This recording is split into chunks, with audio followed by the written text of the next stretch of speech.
अस्सलाम वालेकुम नाज़रीन, आप देख रहे हैं प्रोग्राम दो टोक। मैं हूं किरण नाज। हर गुजरते दिन के साथ ईरान और इसराइल अमरीका जंग बद से बदतर होती जा रही है।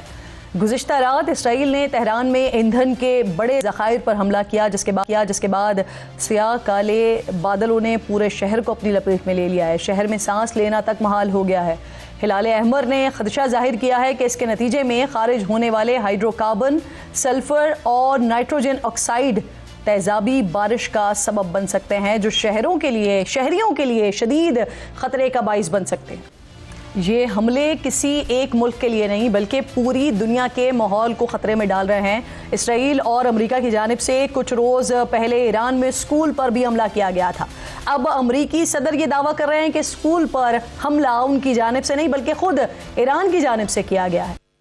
राइट्स वॉच ने इस हमले की तहकीकात का मुतालबा करते हुए कहा है कि अगर ये साबित हो जाए कि हमलावरों को इस मकाम पर तालीमी इदारे की मौजूदगी का इल्म था, तो ये वाक़या वाज़े तौर पर जंगी जुर्म के ज़ुमरे में आता है।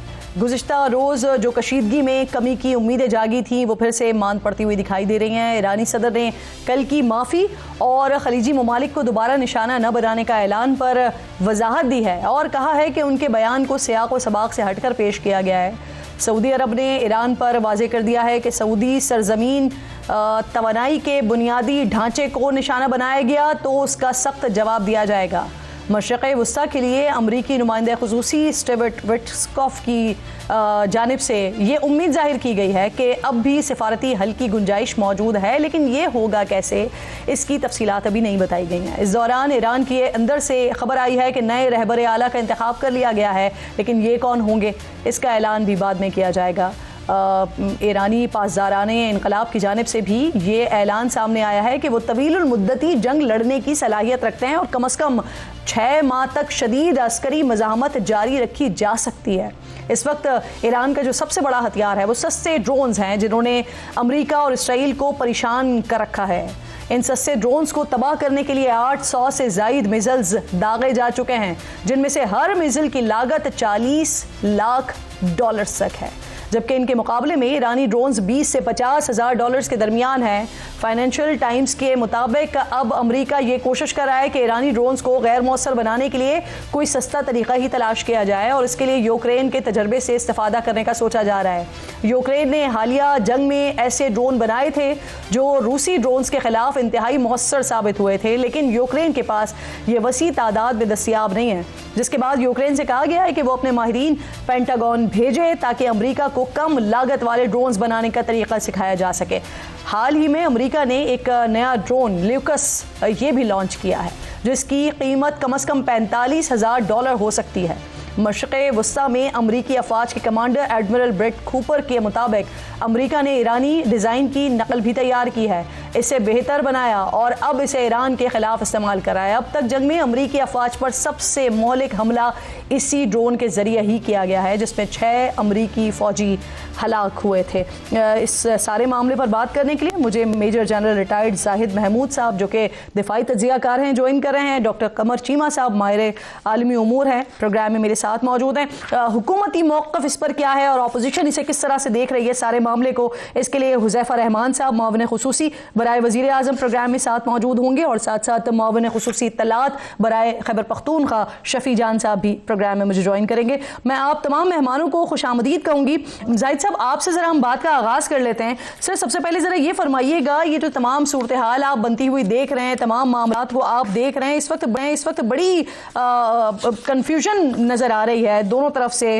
ईरान की जानिब से कहा जाता है कि वो हमले नहीं करेगा, लेकिन उसके बाद फिर आज हम देखते हैं किस तरह से हमले किए जा रहे हैं, अटैक्स किए जा रहे हैं। कल उन्होंने माफ़ी मांगी थी, ईरानी सदर कह रहे हैं कि उनके बयान को गलत अंदाज में पेश किया जा रहा है। सूरत हाल इतनी गैर वाज़ेह क्यों है सर? ईरान के अंदर भी इस हवाले से बड़ा इब्हाम पाया जा रहा है, ऐसा क्यों है जाहिद साहब? जी, थैंक यू वेरी मच किरण नाज साहिबा। और यही होता है जी फॉग ऑफ वॉर, जिसमें कुछ पता नहीं चलता कि किस तरफ चीजें जा रही हैं। हम पहले भी कहते रहे हैं कि इनिशिएट करना किसी भी फ्रिक्शन को, वॉर को, that is not that challenging. उसको एग्जीक्यूट करना, उसको मैनेज करना एज पर प्लान, वो बड़ा चैलेंजिंग होता है। और वॉर का पहला विक्टिम ही उसका प्लान होता है जी। तो I think president Iranian president Pezeshkian की जो आपने जिक्र कर रहे हैं स्टेटमेंट का, वो अपनी ऑप्शंस को अभी फोरक्लोज नहीं करना चाहते कि मैं एक तो वो वीकर लुक नहीं देना चाहते अपनी अपनी कि मैं वीक पोजीशन पे हूं इसलिए मैं ये अपील कर रहा हूं, क्योंकि उसके ऊपर काफी प्रोपेगेंडा पे किया गया, नंबर वन। नंबर टू, जब तक अगर उन बेसिस से, अगर वो मिडिल ईस्टर्न कंट्रीज के अंदर से वो बेसिस से अटैक ईरान के ऊपर रहेगा, तो ईरान कभी भी इस पोजीशन को नहीं इख्तियार कर सकता कि ये अटैक वहां से होता रहे और मैं रिस्पॉन्ड नहीं करूंगा, क्योंकि ये ऑलरेडी वो स्ट्रेटेजाइज कर चुके हैं अपनी स्ट्रेटेजी में कि हमने रिस्पॉन्ड करना है। Even before war they had declared कि हमने तो इन जगहों को अटैक करना है अगर ईरान के ऊपर हमला किया गया, क्योंकि उनकी एक्सपेक्टेशन यही थी कि जो मिडिल ईस्टर्न नेबरिंग कंट्रीज हैं वो भी अपनी रिस्पॉन्सिबिलिटी पे लें और इस वॉर को रुकवाएं, इसको शुरू ही ना होने दें, या कम से कम अपनी सरजमीन को इस्तेमाल ना होने दें अमेरिकन उनके लिए। और वो कहते हैं कि अगर अमेरिकन बेसिस आपने दी हुई है, तो अगर आपने अपने डिफेंस के लिए दी हुई है तब वो इस्तेमाल करें जब आपके ऊपर कोई हमला करे। ये तो नहीं हो सकता कि आपकी बेसिस इस्तेमाल हो और वो हमला भी हम पे करे और हम उसको रिस्पॉन्ड ना कर सके। बट इट वाज जो ईरानियन रिस्पांस था मिडिल ईस्टर्न कंट्रीज के ऊपर, वो इतना अच्छा, ये जो आप जाहिद साहब बात कर रहे हैं, ये आप दुरुस्त कह रहे हैं कि ये ईरान पहले ही बता चुका था कि अगर हम पे हमला करने की कोशिश की गई तो फिर हम इन्हीं अड्डों पर अटैक करेंगे जो खलीजी ममालिक में अमेरिका के अड्डे हैं। लेकिन जो आप दूसरी बात कर रहे हैं, क्या ये जमीन वैसे इस्तेमाल हो रही है ईरान पर हमला करने के लिए? देखिए, अभी तो वॉर से जो इंफॉर्मेशन आ रही हैं, अपना डायरेक्ट आपको पता है इस वक्त बड़ा एम्बिग्युइटी रहती है जी चीजों के अंदर। तो ईरान भी क्लेम कर रहा है कि इन बेसिस के ऊपर से ही मेरे ऊपर अटैक किए जा रहे हैं, और जो सऊदी अरेबिया या इन कंट्रीज में कतर में रिस्पांस जा रहा है, ईरान चाहे उसको डिनाई भी करता रहे, वहां से यही बयानात आ रहे हैं कि जी जो एविडेंस ऑन ग्राउंड है वो ये सजेस्ट नहीं करता कि ये ईरान से अटैक नहीं आ रहा है, ये ईरान के अंदर से अटैक आ रहे हैं। तो अभी हम तो उसी के ऊपर ही कमेंट्री कर रहे हैं। आई एम श्योर, देखिए जब उन्होंने बेसिस रखे अमेरिकन ने वहां पे अपने एलिमेंट्स रखे हुए, तो कुछ ना कुछ लॉजिस्टिक स्पोर्ट्स, कुछ ना कुछ स्पोर्ट जरूर हासिल रहती है जी। ये नहीं होता कि उसको आप उनको बिल्कुल वैसे आपने रखे हो। तो that's why Iranians have also, this is not good. मैं तो इसके हक में नहीं हूं कि ईरान मिडिल ईस्टर्न कंट्रीज को करता है, लेकिन फिर डिप्लोमेसी एग्जैक्टली जाहिद साहब। और फिर उसके बाद कमर साहब आपकी तरफ के सवाल लेकर आ रही हूं, जो जी बिल्कुल ठीक, ये जो आप बात कर रहे हैं जाहिद साहब, कमर साहब ये फरमाइए, सऊदी अरब ने आज पहली दफा बाज़ाब्ता तौर पर ऐलान कर दिया जवाबी रद्द अमल का। कल यूएई की तरफ से बड़ा वाज़ेह स्टेटमेंट आ चुका है कि तरने वाला ना समझा जाए यूएई को। तो क्या खुदा न खास्ता पड़ोसी ममालिक भी हैं, वो भी फिर क्या इस जंग का बाज़ाब्ता तौर पर हिस्सा बन सकते हैं क्या? बन गए जी, बहुत शुक्रिया। देखिए, मुश्किल लगता है कि वो कोई ऑफेंसिव ऑपरेशंस करेंगे अगेंस्ट ईरान, क्योंकि ये उनके इंटरेस्ट में भी नहीं है। और आज मैं देख रहा था लिंडसे ग्राहम जो हैं, जो कि बड़े हार्डलाइनर हैं और बार बार उकसाते हैं, प्रोवोक करते हैं सबको कि जंग का हिस्सा बनो, अरब दुनिया को कहते हैं। लेकिन जीसीसी ममालिक को पता है कि इसकी क्या कॉस्ट है। अभी तो देखें, उनके पास अच्छे डिफेंस सिस्टम्स मौजूद हैं, वो बहुत सारी जो मिसाइल्स आते हैं, ड्रोन्स आते हैं, उसको रोक लेते हैं। लेकिन अगर उन्होंने खुद भी इसका हिस्सा बने तो फिर जारी बात है, फिर कैलकुलेशन बदल जाएगी। फिर वो डायरेक्ट जो हमले हैं उनके सिविलियन इंफ्रास्ट्रक्चर पे हो सकते हैं। जैसे कल ईरान के डिसैलिनेशन प्लांट पे जब हमला किया गया, तो आज पता चला कि बहरीन के एक ऐसे वाटर प्लांट पे हमला कर दिया गया है। तो मेरा ख्याल है कि जो राइट विंग कंजर्वेटिव वॉरमॉन्गरर जैसे लिंडसे ग्राहम है, वो तो चाहेंगे कि अरब ममालिक जो है वो ईरान के साथ लड़ें। लेकिन आपको पता याद होना चाहिए कि सऊदी अरब ने एक रिप्रोचमेंट किया था ईरान के साथ, जिसमें चाइना जो है उसने रोल प्ले किया था। तो वो इसलिए नहीं किया था कि वो कभी दोबारा जो है वो जंग करेंगे। सऊदी अरब इन चीज़ों को समझता है कि ये जंग हमारी नहीं है और हमें इस जंग में इन्वॉल्व किया जा सकता है। और बाकी तमाम ममालिक, आप देखें ना, 1400 से ज़्यादा तो स्ट्राइक्स जो प्रोजेक्टाइल्स हैं वो यूएई के अंदर आए हैं, तो वो खामोश बैठे हुए हैं, वो समझ रहे हैं। और आज कतरी लीडरशिप की, अमेरिकन लीडरशिप से बात हो रही है। मैं बड़ा एक इंपॉर्टेंट पर्टिनेंट पॉइंट उठाना चाहता हूं। जब लास्ट टाइम ट्रंप साहब आए थे मिडिल ईस्ट में, ये तमाम जो खासतौर पे कतर, यूएई, सऊदी अरब गए थे, तो तकरीबन $1.5 ट्रिलियन से ज्यादा की, तकरीबन $1.5 से $2 ट्रिलियन लेके गए थे जी, बातें की थी। इतनी बड़ी इन्वेस्टमेंट हो अमेरिका के अंदर, तो तब भी अरब ममालिक जो है वो अमेरिका को कन्विंस नहीं कर सकते कि इस जंग को बंद किया जाए। तो फिर क्या, किस चीज की लिवरेज होगी? अक्सर हमें कहा जाता है, हमारी फॉरेन पॉलिसी के बारे में कहा जाता है। मैं समझता हूं कि अगर वो ममालिक जो $2 ट्रिलियन लगाने को तैयार हैं और लगा रहे हैं और कंफर्म कर चुके हैं और प्रॉमिस कर चुके हैं और बहुत सारा पैसा उन्होंने लगा भी लिया है, अगर उनकी इतनी से नहीं है जी। तो ये तो एक बहुत बड़ा फियास्को है, क्राइसिस है। तो लगता ये है कि जंग क्योंकि लंबी हो रही है तो अब और उनको रिजल्ट भी नहीं मिल रहे, वहां से जी। लोकल सपोर्ट नहीं मिली, तो अब उनके पास एक ही गोल है जी, उस कि तरह से जितना सपोर्ट नहीं मिल रही। अब इसी में एक और सवाल, कमर साहब पहले आप जवाब दे दीजिए, फिर उसके बाद मैं जल साहब आपकी तरफ लेकर आती हूँ इसी सवाल को, कि एक तरफ पूरी उनकी क़यादत को आपने ख़त्म कर दिया, उनके सरबराह को उनको ख़त्म कर दिया, उसके बाद फिर मज़ीद हरदर्मी ये कि जब ऐलान किया जाता है या बताया जाता है कि नया खामनेई कौन होगा तो या उनके जानशीन कौन होंगे, तो उसके बाद फिर डोनाल्ड ट्रंप साहब की तरफ से ये स्टेटमेंट आता है कि उनके लिए काबिल कबूल नहीं है। अब ऐलानात तो हो रहे हैं ईरानी मीडिया पर कि इंतखाब कर लिया गया है, जो कुछ सकम थे या कोई अगर किसी को कोई एतराज भी था वो भी दूर कर लिए गए हैं, लेकिन नाम सामने नहीं लाया जा रहा। तो नाम सामने ना लाने की वजह ये एहतियात ही है कि दूसरी तरफ से ये भी कहा जा रहा है कि हम दोबारा अटैक कर सकते हैं और अटैक करेंगे, निशाना बनाएंगे। देखिए, मैं ये समझता हूँ कि आपको पता है कि ये बातें तो की जा रही हैं ना कि इंटेलिजेंस फेलियर है, आयतुल्लाह खामनाई की जो शहादत है, तो मेरा नहीं ख्याल कि IRGC जो है वो ये कोई स्टेप ले रही है। वो समझते हैं कि वेट करना चाहिए। एक तो देखें अभी तदफीन भी नहीं हुई आयतुल्लाह खामनाई की, जो उनके अगर बेटे का नाम आ गया है या वो भी अब वो उसको नाम नहीं ले रहे, क्योंकि वो समझते हैं कि एक शायद और कैंपेन शुरू हो जाए। तीसरा ये भी होता है कि समटाइम्स जब ईरान के आप मुसलमान कल्चर में अगर डेड बॉडी पड़ी हो तो कोई अपराइजिंग उस तरह करेगा भी नहीं, और वो लोग कहेंगे कि यार अभी तो आपने वो उनको दफनाया भी नहीं गया, और किस तरह की चीजें जो अगर कोई बंदे ऐसे उठते भी हैं। और ये भी समझा जा रहा है कि IRGC के अंदर बहुत ज्यादा पेनिट्रेशन है, CIA की, उनकी मोसाद की, तो शायद और आर्मी के अंदर भी, तो शायद ये समझा जा रहा है कि अगर हमें इस डायरेक्शन पे नहीं जाना चाहिए। और मेरा ख्याल है कि सरप्राइज जो होता है ना, समटाइम्स सरप्राइज जो है वो उनके बेनिफिट में है, मेरा ख्याल है ईरान के। जी सही, ठीक। जनरल साहब ये फरमाइएगा सर, अमेरिका और इसराइल ये ईरान के ऑयल डिपोज पर इन्होंने हमले शुरू कर दिए हैं, फिर ईरान भी इराकी समंदर की हुदूद में ऑयल टैंकर्स को टारगेट कर रहा है। एक तरफ पेट्रोल की कीमतें हमारे पास ऑलरेडी आग लग चुकी है वो बढ़ रही हैं, लेकिन इसके साथ साथ जो माहौल है उसको भी तो शदीद खतरात लायक हैं। ईरान में तो तेजाब की बारिश का खतरा जाहिर किया जा रहा है। बिल्कुल, ये वॉर्स को इतनी मोरालिटी पे या जो वॉर के मरवजा असूल है उनके मुताबिक तो लड़ी नहीं जा रही जी। War of choice, individuals are dominating and there is no morality, there is no, अभी तो ये वॉर है about inflicting pain and bearing pain. तो जो थ्रेशोल्ड है पेन का ईरान का वो बहुत फॉर ग्रेटर है then any other country in the region and Israel including. तो इसराइल के अंदर भी ऑलरेडी लेबनान में उन्होंने जो चीजें शुरू की हैं, वहां से जो ग्राउंड फोर्सेस और हिजबुल्लाह और उनके आर्म्ड फोर्सेस की जो हो रहे हैं, तो उसका भी पेन आ रहा है। और उधर से जो प्रोजेक्टाइल्स और जो रॉकेट्स आ रहे हैं उसका ज्यादा इंपैक्ट आ रहा है जी, वो क्योंकि उनका वार्निंग टाइम नहीं मिल रहा, तो पेन तो वहां पे बर्दाश्त करने का है ही नहीं। तो this is all about this. तो अगर हम ये बात करें कि जी बड़े गलत हो रहा है, जहां पानी को वेपनाइज कर दिया गया है, जहां स्कूल की बच्चियों से सर ये जो पेन बर्दाश्त करने की आप बात कर रहे हैं, उसके साथ साथ जो अखराजात का डाटा हमारे सामने आ रहा है वो अनदर पेनफुल सिचुएशन है कि पासदारान इनकलाब ये दावा कर रहे हैं कि वो इस जंग को इसी पेस पर 6 माह तक जारी रख सकते हैं, जिसमें अमेरिका और इसराइल का करोड़ों डॉलर का नुकसान हुआ है। जो अभी तक के नंबर्स सामने आए हैं, ईरान $4 मिलियन के ड्रोन के मुकाबले में अमेरिका का $40 मिलियन का मिसाइल इस्तेमाल हो रहा है।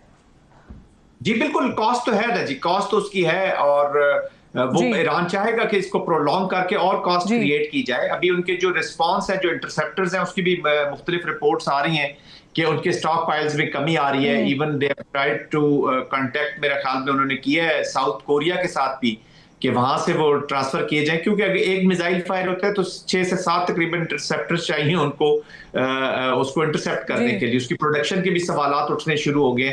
लास्ट टाइम भी हमने देखा था जब 12 डेज का ये जो इसका फेज 1 था इस वॉर का, मैं उसको फेज 1 ही हमेशा कहता हूँ कि ये उसी की एक्सटेंशन है, तो उसमें भी इश्यूज आए थे जी इजरायली डिफेंस के। और इसी वजह से कई कमेंटेटर्स तो ये एनालिस्ट ये भी समझते हैं कि ये पॉज इसीलिए दिया गया था, ऑपरेशनल पॉज था ये इस वॉर का, कि वो अपने आप को रीगेन करें, रिकूप करें और नई स्ट्रेटजी के साथ आए जी।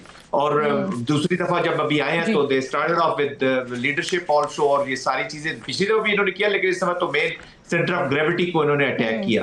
तो कॉस्ट उनके लिए भी है, it is not that easy. और फिर टैक्स पेयर का जो प्रेशर बन रहा है, ये जो कॉस्ट है ये बहुत ज्यादा है कि जहां पर $40,000 का ड्रोन हो और उसके मुकाबले में आप $4 मिलियन के जो है वो मिसाइल का इस्तेमाल कर रहे हैं उसको रोकने के लिए, तो ये कॉस्ट बहुत डबल ट्रिपल से भी ज्यादा की। बहुत शुक्रिया जाहिद साहब, आप साथ मौजूद थे प्रोग्राम में, आप साथ मौजूद थे। शफी जान साहब और हुज़ैफा साहब भी मुझे स्टूडियो में ज्वाइन कर चुके हैं, लेकिन उससे पहले वजीर आला क्या कह रहे हैं, ये जो सारी सिचुएशन हुई, सारा मामला बना, फिर पेट्रोल के प्राइसेस बढ़े हैं, उस पर कुछ KPK के आवाम को रिलीफ देने की बात वजीर आला की जानिब से की गई है। जरा वो सुनवाइए, फिर सवालात का आगाज करेंगे।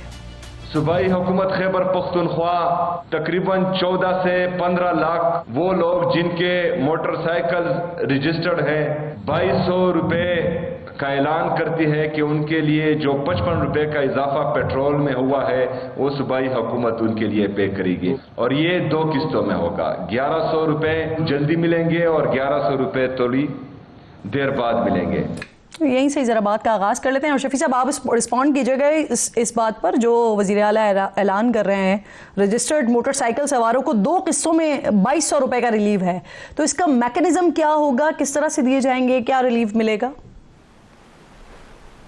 सबसे पहले आपका शुक्रिया। आपको पता होगा कि जिस तरीके से हुकूमत ने पेट्रोल बम आम आवाम पे गिरा दिया है, आलमी मंडी में इतनी प्राइसेस हाई नहीं हुई जितना इन्होंने पाकिस्तान की पेट्रोल की प्राइसेस को पाकिस्तान की तारीख में बुलंद तरीन सतह पर ले गए हैं। पाकिस्तान की तारीख में कभी 55 रुपए के लीटर 55 रुपए लीटर जो है कभी नहीं बढ़ा था। ये रिकॉर्ड भी इनके नाम हुआ। जहां तक आज प्रेस कॉन्फ्रेंस का ताल्लुक है तो वजीर आला साहब ने अवाम को रिलीफ देने के लिए, खैबर पख्तूनख्वा के अवाम को रिलीफ देने के लिए 2200 रुपए का ऐलान किया। 1100 रुपए और 1100 रुपए के 2 अकसाद मोटरसाइकिल सवार जो हैं, जो रजिस्टर्ड हैं खैबर पख्तूनख्वा में, उनके अकाउंट में जाएंगे, और जो 55 रुपए का जो पेट्रोल पंप इजाफी गिराया गया है वो जो बोझ है वो सूबाई हुकूमत बर्दाश्त करेगी। उनके अकाउंट में, इजी पैसा अकाउंट में भी जा सकता है, उनके आईडी कार्ड में, जिस तरह हम रमज़ान पैकेज दे रहे हैं ये पैकेज भी उसी तरह उनके आईडी कार्ड पे जाएगा और वो किसी भी डिजिटल वॉलेट से वो हासिल कर सकते हैं। इसके साथ साथ हाइब्रिड डीजल हाइब्रिड ये होगा क्या, जो मोटरसाइकिल ओनर्स हैं उनको राब्ता किया जाएगा, उनसे उनकी डिटेल्स ली जाएंगी, फिर उनको पैसे दिए जाएंगे, कंफर्मेशन इसकी कैसे होगी, क्या करेंगे? नहीं, जो मोटरसाइकिल सवार जो रजिस्टर्ड हैं खैबर पख्तूनख्वा में, उनके आईडी कार्ड पे ये पैसे जाएंगे। अब 1100 रुपए एक महीने और 1100 रुपए दूसरे महीने। 20 लीटर जो है पेट्रोल का जो बर्डन है 55 रुपए के हिसाब से वो हुकूमत उठाएगी। आपको पता होगा कि इस वक्त सूबे में 15 से 16 लाख तक बाइक रजिस्टर्ड हैं खैबर पख्तूनख्वा में। इन तमाम बाइक, और इन्हीं 15-16 लाख में बहुत सारे ऐसे होंगे जिनका ना इजी पैसा अकाउंट होगा, ना बैंक अकाउंट होगा, शायद उनको अकाउंट ऑपरेट भी करना ना आता हो, उनके लिए क्या करेंगे? नहीं, देख किरण साहिबा, ये आईडी कार्ड पे जाएंगे। जब आईडी कार्ड पे आपके पैसे आपके पास चले जाते हैं तो आप किसी भी इजी पैसा शॉप पे जाएं, वहां पे अपना आईडी कार्ड दें और वहां पे आप बायोमेट्रिक कर ले। आप जैसे BIFC का प्रोग्राम चलता है, ये उस तरह से चलेगा कि आप शनाख्ती कार्ड लेकर किसी शॉप पर जाते हैं, वो आपको उसके एवज पैसे देंगे, ऐसे होगा? जी बिल्कुल बिल्कुल। शनाख्ती कार्ड का जो नंबर होगा ये पैसे उस पे जाएंगे और वो शनाख्ती कार्ड लेके किसी इजी पैसा शॉप पे जाएगा और वहां से 1100 रुपए एक महीने और 1100 रुपए दूसरे महीने रिसीव करेगा। ये जो देखिए हुकूमत का काम ये होता है कि वो अवाम को रिलीफ दे, अवाम पे बर्डन ना डाले। जिस तरीके से बर्डन, अच्छा मुझे ये बता दें, ये जो पैकेज आपने मुतारिफ करवाया है ये कितने अरसे के लिए, इसका कोई हुदूद रखी गई है? जब तक ये सिलसिला रहेगा तब तक ये मिलते रहेंगे लोगों को? देखिए इसकी 2 अकसात है किरण साहिबा, 1100 रुपए एक महीने और 1100 रुपए दूसरे महीने। अगर ये पेट्रोल प्राइसेस मजीद हाई होती हैं तो इसको आगे हम एक्सटेंड करेंगे। इसके साथ साथ हमने जो पेट्रोल प्राइसेस में रिलीफ देने के लिए खैबर पख्तूनख्वा अवाम को जो हम करने जा रहे हैं उसमें एक हम BRT के जो किराए हैं वो इजाफा नहीं कर रहे।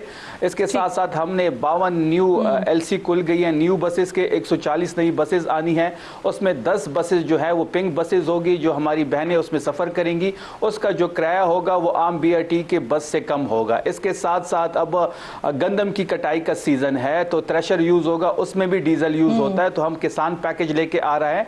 जो इजाफा पेट्रोल का फेडरल हुकूमत ने किया है, ये तमाम तर जो बर्डन है आम आदमी की खैबर पख्तूनख्वा में वो हुकूमत बर्दाश्त करेगी। सही, यानी अभी फिलहाल ये 2 महीने के लिए जिसमें 1100 रुपए करके मिलेंगे और फिर उसके बाद जो है वो आगे क्लियर होगी सिचुएशन के मजीद आपने देना रिलीव या नहीं देना। हुज़ैफा साहब साथ ही ब्रेक लीजिए नाज़रीन, ब्रेक के बाद वापस आते हैं, यहीं से कंटिन्यू करते हैं।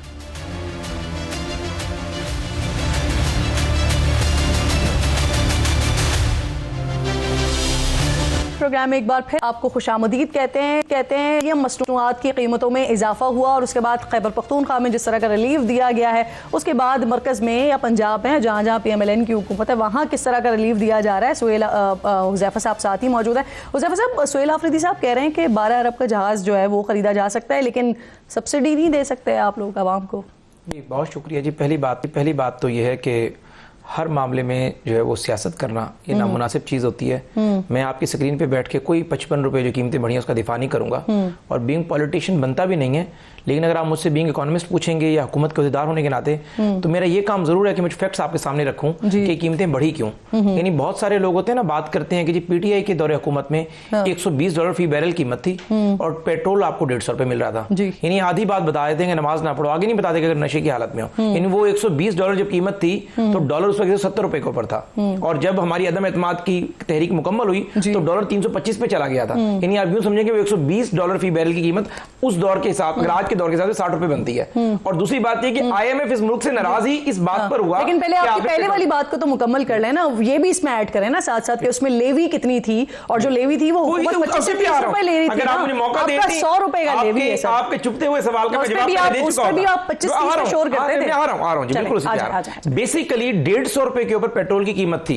इस ये बात ना आप बताएंगी ना कोई और हमारा दोस्त बताएगा कि इसी बात पर तो IMF नाराज हो गया था कि IMF कहता था कि हमने तुम्हें कर्जा तो दे दिया है, हम कर्जा वापस कैसे लेंगे। कर्जा वापस लेने के इस मुल्क में एक ही तरीका है कि लोग पेट्रोलियम मसनूआत खरीदते हैं और रियासत वहां से टैक्स कलेक्ट कर सकती है। इमरान खान ने कहा नहीं मैं पॉपुलर डिसीजन करूंगा। पॉपुलर डिसीजन ने रियासत के बट्टे बिठा दिए।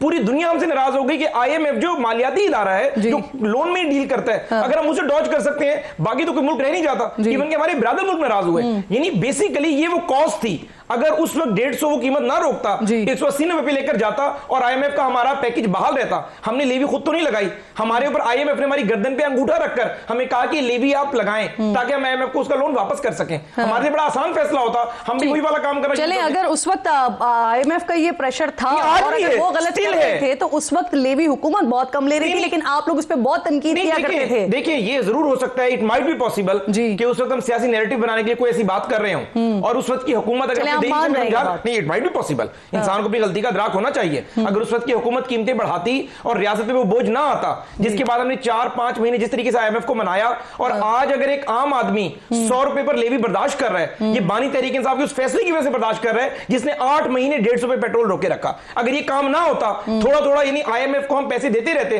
IMF इतनी सख्त शरायत रखता ही ना। और आज आप ये कह देते हैं कि पेट्रोलियम मसनूआत की कीमतें उनके दौर में ये थी, भाई उस पेट्रोलियम मसनूआत की वजह से तो मुल्क का ये हाल हुआ, इकोनॉमी यहां तक पहुंची। अगर आज हमें IMF अलाउ कर दे, मुझे आप ये बताएं हमारी लेवी इस वक्त कह रहे हैं कि 86 से हमने 104 कर दी है। ये सारे के सारे पैसे IMF के पास जाते हैं जो हमने लोन नहीं, बानी तहरीक इंसाफ के दौर में पैकेज का ऐलान हुआ, उसके बाद वो पैकेज बीच में टूट गया, फिर दोबारा वो प्रोग्राम बहाल हुआ।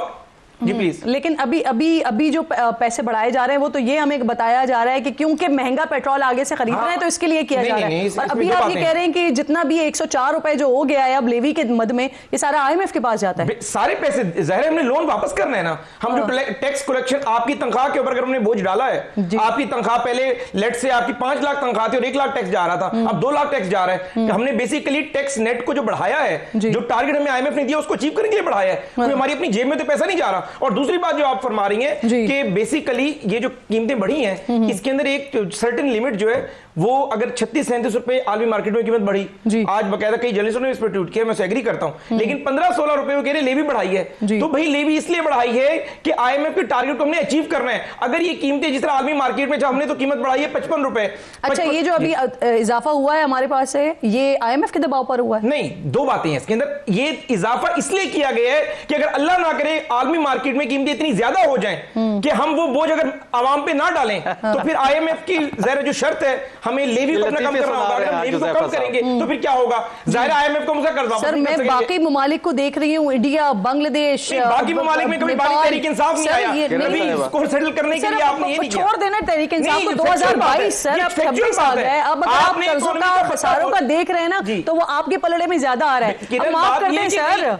नहीं किरण, ये फैक्चुअल बात है। बेसिकली आज भी हम उसी IMF प्रोग्राम में हैं जिसका आगाज बानी तहरीक इंसाफ ने किया। उस प्रोग्राम को डॉज किया, वो प्रोग्राम बीच में टूट गया। उस प्रोग्राम के बाद IMF नाराज होकर चला गया। हो गया, इसहाक डार साहब आए, उन्होंने वो खत्म करवाया, फिर मिफ्ता इस्माइल साहब आए, फिर उसके बाद फिर दोबारा अब फिर आप लोग गए प्रोग्राम में। भाई वो तो रिज्यूम किया उस प्रोग्राम को, अगर रिज्यूम ना करते हमारे पास सैंक्शंस लग जाती। अगर प्रोग्राम रिज्यूम ना करते दुनिया का कोई मुल्क में लोन देने को तैयार ना होता। इन्होंने तो मजाक में पॉपुलर डिसीजन, अब ये बात कर रहे हैं ना 22 रुपए की, 2200 रुपए की। नहीं ये भी जो सर इसहाक डार साहब की वजह से जो प्रोग्राम खत्म किया था उसको कैसे डिफेंड करेंगे आप? वो भी PTI के खाते में नहीं, अभी 2023 में जो हमने खत्म किया जी वो जो कह रहे थे कि IMF की परवाह ही नहीं है कोई उनको।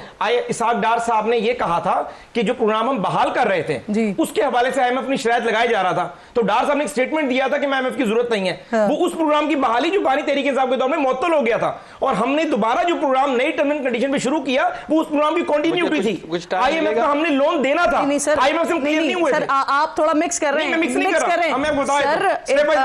इसहाक डार साहब ने उसे मुअत्तल करवाया था, मुफ्ता इस्माइल साहब ने उसे करवाया था। मैं आपको बताया तो नहीं ऐसा नहीं, इस्माइल साहब ने करवाया था सर, फिर इसहाक डार साहब आए, उन्होंने बंद करवा दिया प्रोग्राम। मैं बता रहा हूं आपको, मुझे मुकम्मल करना है जी सर। एक सेकंड के अंदर अर्ज ये है कि बानी तहरीक इंसाफ 2019 के एंड में IMF प्रोग्राम में गए, 2021 में उसी IMF प्रोग्राम को IMF ने मुअत्तल कर दिया।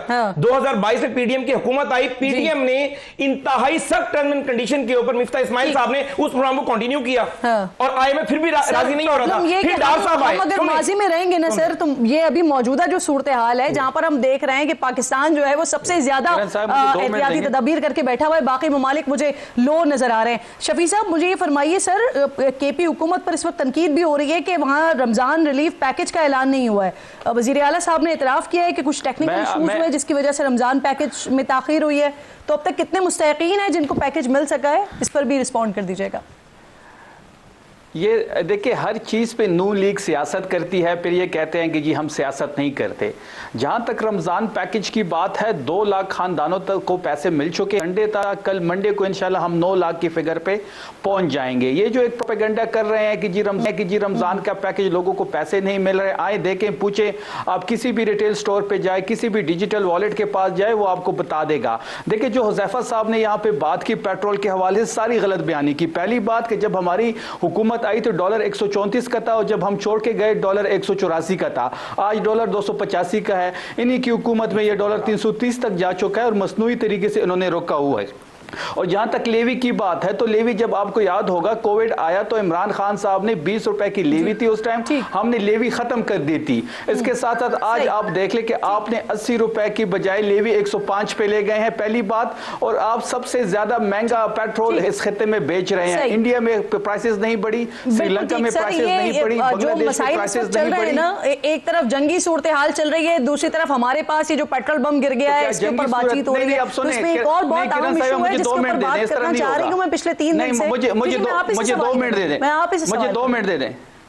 नहीं मैं नहीं, अभी सबर, आप काउंटर क्वेश्चन ना करें। ये सिर्फ जो जंगी सूरत हाल है, क्या सिर्फ वो पाकिस्तान के लिए है? क्या इंडिया के लिए नहीं है? क्या बांग्लादेश के लिए नहीं है? क्या श्रीलंका के लिए नहीं है?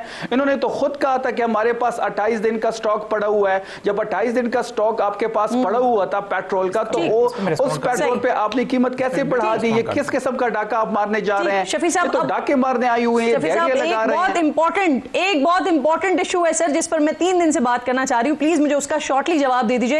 मुझे बता दें, जो सोशल मीडिया पर एक बच्ची की वीडियो है जिसको कई लोग मार रहे हैं, बहुत बुरे तरीके से उस बच्ची को मार रहे हैं। कहा जा रहा है कि तालिबान एक ऑपरेशन के दौरान मारे गए हैं, ये बात दुरुस्त है क्या? देखिए जो वीडियो आपके सामने आई है वो मैं आपको उसकी डिटेल्स बता देता हूँ। वो जो बच्ची है वो बाजियाब हो चुकी है। उसके लिए आईजी साहब ने टीम बना ली है। जो लोग उसमें मुलविस है उसके लिए छापे मारे जा रहे हैं। जल्द ही वो लोग जो इसमें इन्वॉल्व हैं वो आपके सामने होंगे और कानून से वो बच नहीं पाएंगे। सही बिल्कुल ठीक है। एक छोटा सा ब्रेक लीजिए नाज़रीन, ब्रेक के बाद वापस आते हैं।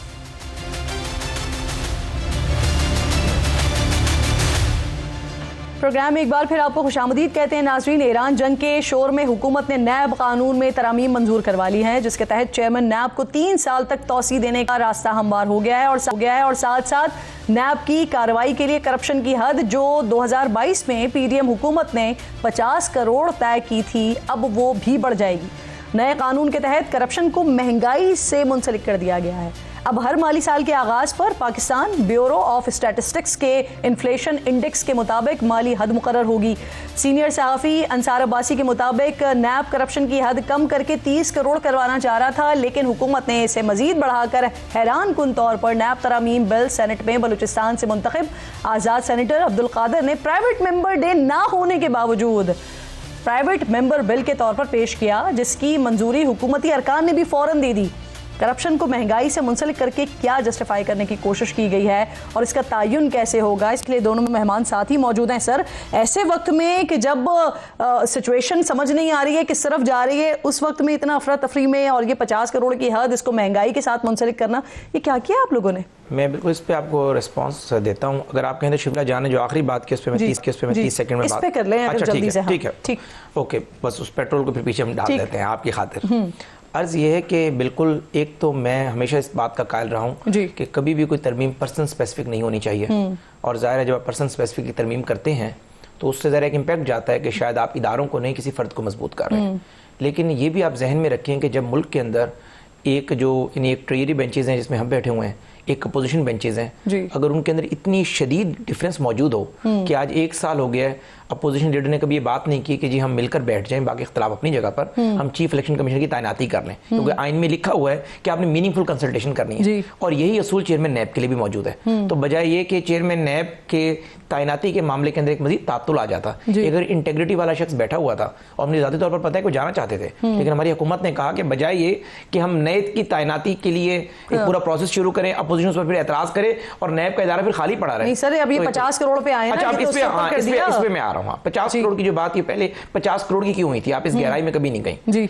50 करोड़ की हद इसलिए मुकर्रर की गई थी कि इस मुल्क के अंदर सिविल सर्वेंट की जो आप करप्शन की तहकीकात करते हैं वो कहां से शुरू होती हैं? वो शुरू होती है उसकी एसीआर से। ये ना थोड़ा इब्हाम यहाँ पर हो रहा है कि उसको महंगाई से नत्थी कर दिया गया है। वो मैं बता रहा हूं, साल ये 50 करोड़ होगा या इससे ज्यादा होता जाएगा? सुन तो लेना, बाद में मुकम्मल कर रहा हूं, ये सारा बात मामला समझ आ जाएगा आपके प्रोग्राम के तवज्जुह से। अगर सारे चैनल्स को भी पता चल जाए तो मसला हो जाएगा। मुझे 1 मिनट देंगे आप? अर्ज ये है कि बेसिकली जब 50 करोड़ मुकर्रर की गई थी उसके पीछे रीजन ये थी कि आपके मुल्क में एहतसाब के 5 फॉर्म मौजूद हैं ऑलरेडी। एसीआर है सिविल सर्वेंट की, एंटी करप्शन है, एफआईए है, ऑडिट पैराज है, पब्लिक अकाउंट्स कमेटी है, और उसके ऊपर नैब भी है। तो ये कहा गया कि बकिया इदारे ये 50 करोड़ से नीचे की तहकीकात कर लें। अगर मासेस इन्वॉल्व हो और 50 करोड़ से ज्यादा की करप्शन की गई हो तो फिर नैब की डोमेन आ जाए, वरना नैब तो 10 करोड़ में भी नोटिस जारी कर दिया करता था, विक्टिमाइजेशन किया करता था।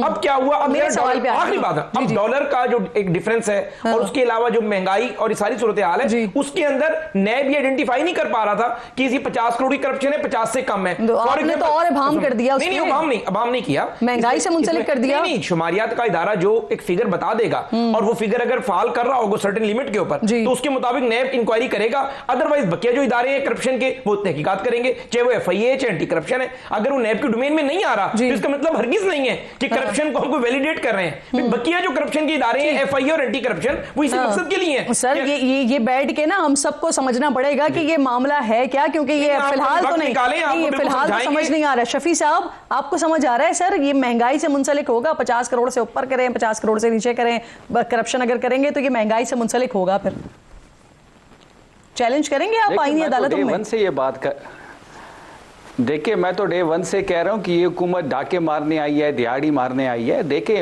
इन्होंने पहले से बांप लिया, अब तो अपोजिशन लीडर मौजूद हैं, अपोजिशन लीडर से क्यों कंसल्ट नहीं किया? इन्होंने कहा कि जी नहीं, फिर हम अपोजिशन के पास लेके जाएंगे तो अपोजिशन इस पर एतराज करेगी तो नैब खाली रह जाएगा। इन्होंने पहले ही हमारी नीयत बांप ली, इन पर वही नाजिल होती है। तो बात बड़ी सिंपल है कि जब इस किस्म के लोग जो अवाम के मैंडेट से नहीं आते, जब इनको भर्ती किया जाता है फिर इस किस्म के ही फैसले होंगे। ये 5300 अरब की डॉक्यूमेंटेड करप्शन करेंगे, ये 11 अरब का जहाज खरीदेंगे, 55 रुपए लीटर पेट्रोल महंगा करेंगे, आम पाकिस्तानी के जेब पे डाका मारेंगे। ये जो कर रहे हैं उसको आप चैलेंज करेंगे अदालत में, आईनी अदालत में जाएंगे इन तरमीम को लेकर?